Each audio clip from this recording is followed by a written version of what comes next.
Hey friends, welcome back to the channel. Kyle here, and today, wherever you're watching this, I hope you're having an absolutely wonderful day. Now today we're going to be talking about this coffee grinder right here. This is the Goat Story Arco, and Goat Story calls it their 2-in-1 coffee grinder.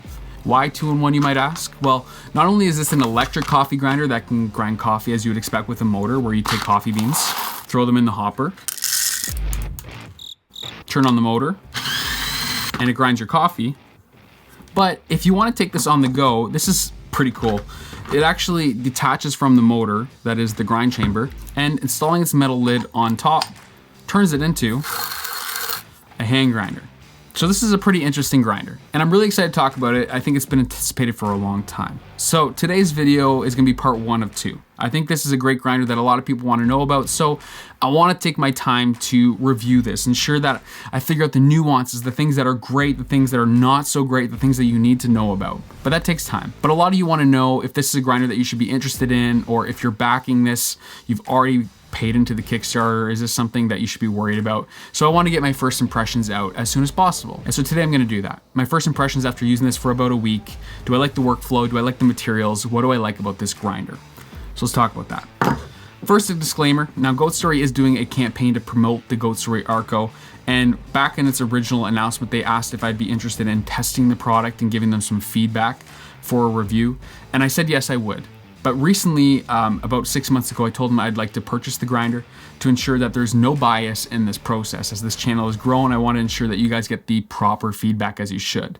So that being said, you're going to see a lot of creators, a lot of people in the coffee community reviewing this product. Some may have purchased it, but a lot, especially with platforms, are going to be gifted this from Goat Story. Now, that's not an issue. As long as it's disclosed, that's not an issue at all. I don't think people are untruthful in this industry.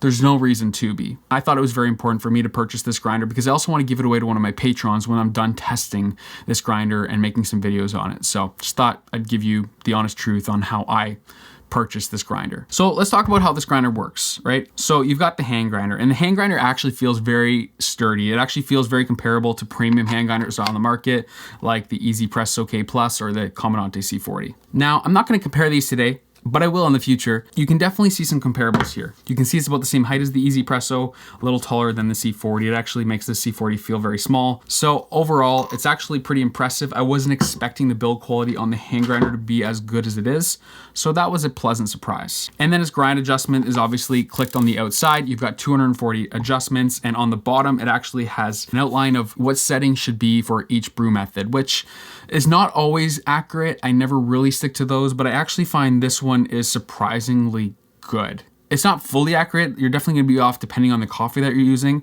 but I find it good for most people, especially beginners, that this would be a great graph to be able to get into the right grind range. And then you wanna know about the electric grinder, right? Because that's what really separates this from other hand grinders on the market. And so this really simply just kind of locks in here. Now, first time using this, I really couldn't understand how to lock it in, but once you know how to do it, once you've done it once or twice, it makes complete sense. It's got these ridges on the outside, and there's a line on the front of this grinder. It lines up with one of the front lines on the front of the electric motor, and then you just kind of slide it in place. And once you do that, you can use the motor and it powers it. And then with the electric grinder, you do have this motor switch up here. It is a plug. Now, one thing I was a little disappointed on, this is non-removable on the back. I don't like this thing. It looks a little ugly, being a little nitpicky, but it would have been nice to be able to remove the cord from the base. Regardless, the base looks pretty good. I think so. I mean, I think it looks pretty good, but honestly, subjective. You might not agree with me. You might think this is the ugliest grinder you've ever seen. Actually, let me know if this is a grinder that you like the design of in the comments down below. I would love to see the results of who loves and who doesn't love the design of the Arco. Now, I wish it came in some other colors, but maybe we'll see that down the road. Outside of the on-off switch, which feels pretty good, I have no complaints about that. It has a hopper that is open and closed by this little metal switch on the side. It actually feels pretty good, pretty satisfying, and then it's a single dosing hopper, which I love. That's basically it, right? You've got your handle, which is interesting. It's got a plastic handle that rotates, but a metal lid, kind of opposite of most grinders where they use like a nice wood and then a plastic lid. Okay, this base here has a grind chamber, and the grind chamber actually is magnetic.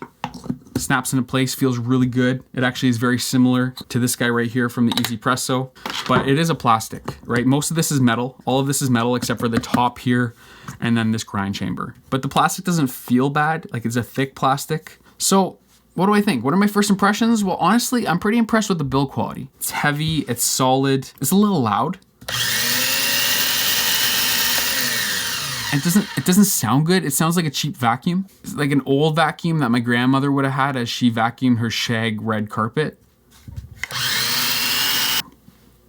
We'll see if this annoys me over the next few weeks. Now, one thing I did notice is because of the RPMs on the motor, there's actually a very different grind distribution on the hand grinder and the electric motor. But I will talk about more of this in my review, but I did think this was interesting because they're giving you some ranges of grind sizes, and that could change depending on if you're using the motor or if you're hand grinding.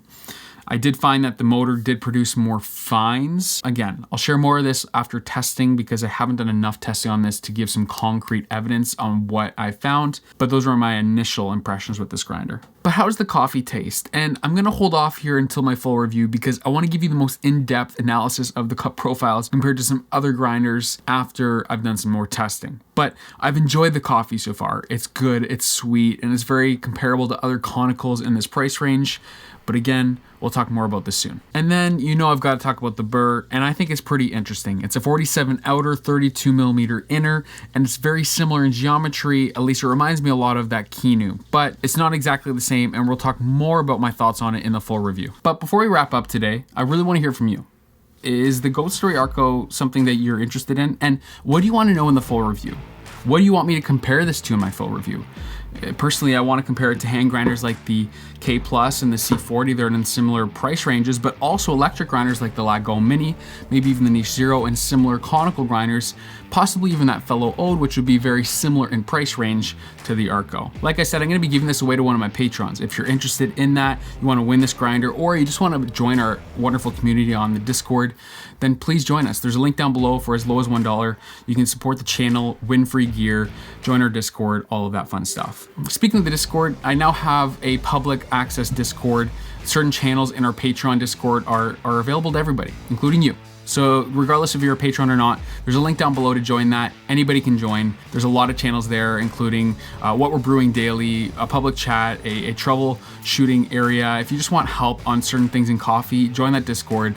I would love to see you over there. And if you have any questions about the Arco or you want any input on the Arco, you'll find me down there. You can message me, and I'm pretty active over there. If you want to see that full review, be sure to hit that subscribe button down below and turn on notifications so you don't miss it when it goes live. Also, hit that like button if you enjoyed this video. If you like that juicy B-roll in the beginning, or you're just excited about coffee and where the industry is going, it would really help out this video by hitting that little thumbs up down below. It means the world to me and really helps out this channel. I hope you have a wonderful day. Let me know what you're brewing down below, and we'll see you guys all in the next video. Peace.